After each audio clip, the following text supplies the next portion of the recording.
حقیقی صلاح. لیکن ہمارے اگر اعمال یا کردار بگڑ جائیں یا ہم اس طرف توجہ نہ کریں تو پھر یہ کہا جا سکتا ہے کہ خدا تعالیٰ امتحان لے رہا ہے احمدیوں کا بھی. اب یہ اللہ تعالیٰ بہتر کرے کہ یہ جو لوگ بگڑ چکے ہیں، جو امت بگڑ چکی ہے نبی کریم صلی اللہ علیہ وسلم کی، اور وہ خدا سے ٹکر لے رہی ہے، خدا کے گھروں پہ چڑھ دوڑی ہے، نماز نہیں پڑھنی دے رہی، پرچے ہو رہے ہیں، جمعے پہ باہر کھڑے ہو کے نعرے بازی ہو رہی ہے. آج فیصل آباد مسجد کے اوپر انہوں نے کیا ہوا باہر وہی باہر جو جتھا بازی اور مطالبے کہ مسجد کو سیل کیا جائے، جمعہ نہ پڑھنے دیا جائے. اب یہ کس طرح آگے پھیلتے جا رہے ہیں، بڑھتے جا رہے ہیں. مجھے یہ کبھی کبھی خیال بھی آتا ہے کہ یہ نا جیسے اللہ تعالیٰ کی طرف سے احمدیوں کے لیے ایک جیسے ہوتا ہے نا کسی چیز کا جھٹکا ہوتا ہے تو انسان سمجھ جاتا ہے. تو اب اگر اس پہ بھی ہماری مسجدوں میں اور ہماری نمازوں میں اور باقی جس طرح رمضان میں نبی کریم صلی اللہ علیہ وسلم کا جو صدقہ خیرات کے وہ واقعات ملتے ہیں کہ بارش کی طرح تیز ہو جاتے تھے، تو ابھی صدقہ رمضان کا دوسرا عشرہ چل رہا ہے تو اس میں ہمیں اس طرف ضرور توجہ کرنی چاہیے. مسجد کے قریب ہم پہنچ گئے ہیں، باقی چل کے انشاءاللہ آپ کو جمعہ کے مناظر جو ہمارے آج یہاں جمعہ ہوگا بیت الصبح، بلکہ ہر جمعے کو بہت مرد حضرات، خواتین، بچے، بوڑھے شوق سے یہاں پہنچتے ہیں. تو ان حالات میں جو پاکستان میں بنے ہوئے میرا خیال ہے کہ اس کی تعداد میں اضافہ ہونا چاہیے، پوری دنیا میں نظر آنا چاہیے کہ واقعی احمدی جو ہیں وہ اللہ تعالیٰ کے آگے سر جھکاتے ہیں اور صرف اللہ سے مدد مانگتے ہیں. اللہ ہمیں اس کی توفیق دے. اب اندر چل کے دیکھتے ہیں. دیکھیں جی، دو بلڈنگز ہیں آمنے سامنے، دونوں کے اوپر کلمہ طیبہ کے بڑے بڑے لوگو لکھے ہوئے ہیں. کلمہ توحید کی جو آواز ہے یہاں یورپ میں بلند ہو رہی ہے. ہر جمعہ کے دن اس طرح یہاں رونق ہوتی ہے. لوگ جوک در جوک جو کہ کہتے ہیں شوق سے جمعے کے لیے مرکز پہنچتے ہیں. یہ صرف یہی نہیں ہے، پوری جرمنی میں 100 سے زیادہ اس وقت میرا خیال نماز سینٹر یا جمعے احمدیوں کے ہیں مختلف علاقوں میں.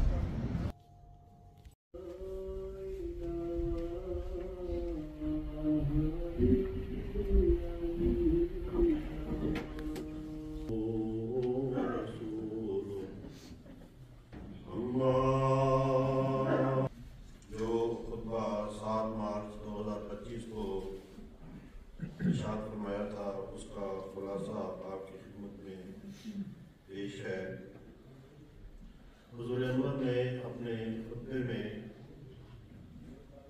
خاص طور پہ 2 چیزوں کی طرف توجہ دلائی.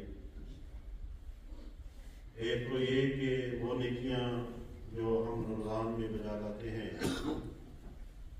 ان نیکیوں کو رمضان کے بعد بھی اپنی زندگی کا مستقل حصہ بنانا چاہیے. اور دوسری جو بہت ہی اہم بات جس کا رمضان سے گہرا تعلق ہے اس کی طرف بھی آپ نے توجہ دلائی، اور وہ دعا کی اہمیت ہے. اور دعا کی شرائط بھی کچھ آپ نے بیان فرمائی. حضور نے فرمایا کہ رمضان میں اللہ تعالیٰ عبادات اور دعاؤں کی طرف خاص طور پہ رمضان کے مہینے میں توجہ دلاتا ہے تاکہ یہ ہماری زندگیوں کا مستقل حصہ بن جائے. یہ اللہ تعالیٰ کی رحمت ہے. اللہ تعالیٰ ہمیں بخشنا چاہتا ہے. سال کے دوران ہم سے بہت ساری سستیاں ہو جاتی ہیں، غفلتیں ہو جاتی ہیں، کئی قسم کی خطائیں اور گناہ ہو جاتے ہیں، اور عبادات میں بھی انسان سست پڑ جاتا ہے. تو یہ خدا تعالیٰ کی شان ہے اور اس کی رحمت ہے کہ ہر سال وہ ہمارے لیے رمضان کا جو موقع ہے وہ مہیا کرتا ہے تاکہ ایک بار پھر ہماری عبادات کی طرف توجہ کرتا ہو، تاکہ ایک بار پھر ہم عبادات کے ذریعے سے اور دعاؤں کے ذریعے سے اپنے خدا کا قرب حاصل کریں. اور جب انسان عبادات میں جا لاتا ہے تو اس کے نتیجے میں یقیناً خدا تعالیٰ کا قرب حاصل ہوتا ہے اور اللہ تعالیٰ رحمت کے ساتھ انسان کی طرف رجوع بھی کرتا ہے، دعاؤں کی قبولیت کی رحمت سے محروم ہو جاتے ہیں۔ حضرت مسیح موعود علیہ السلام نے بھی دعا کے حوالے سے حضور نے بتایا کہ فرمایا ہے کہ خدا کا جو معاملہ ہے یہ انسان کے ساتھ ایک دوست کی طرح ہوتا ہے۔ جیسے ایک دوست اپنے دوست کی بات کبھی مان لیتا ہے اور کبھی وہ اپنی بات اپنے دوست سے منواتا ہے، یہ نہیں ہے کہ ہر دفعہ اس کا دوست اس کی بات مانے۔ تو پہلے ہی اللہ تعالیٰ جو ہے وہ کبھی اپنے بندے کی بات کو مانتا ہے، قبول کرتا ہے جو بھی وہ دعا کرتا ہے، لیکن کبھی وہ اپنی منواتا ہے اور اسے سکھاتا ہے کہ میری تقدیر پر کوئی کراتی ہے۔ تو یہ دعا کے حوالے سے یہ چیز جو ہے یہ یاد رکھنی چاہیے۔ اور حضور نے یہ بات بھی بیان فرمائی کہ بعض اوقات جب دعا رد ہو بلکہ پورا سال انسان اپنے لیے اور اپنے قریبی لوگوں کے لیے، اپنے پیاروں کے لیے مسلسل دعا کرتا ہے۔ پھر حضرت صلی اللہ علیہ وسلم کی یہ جو حدیث ہے کہ جو آسانی اور فراخی کے وقت دعا کرتا ہے اور اللہ تعالیٰ تکلیف کے وقت اس کی دعا کو قبول کرتا ہے۔ تو یہ بھی نہیں ہے کہ صرف انسان مشکلات میں ہی دعا کرتا رہے، یا جب مشکل آئے اس وقت دعا کرنا شروع کر دے اور اس وقت خدا کو پکارنا شروع کر دے۔ جب مشکلات کا زمانہ نہ ہو انسان آسانی ہے۔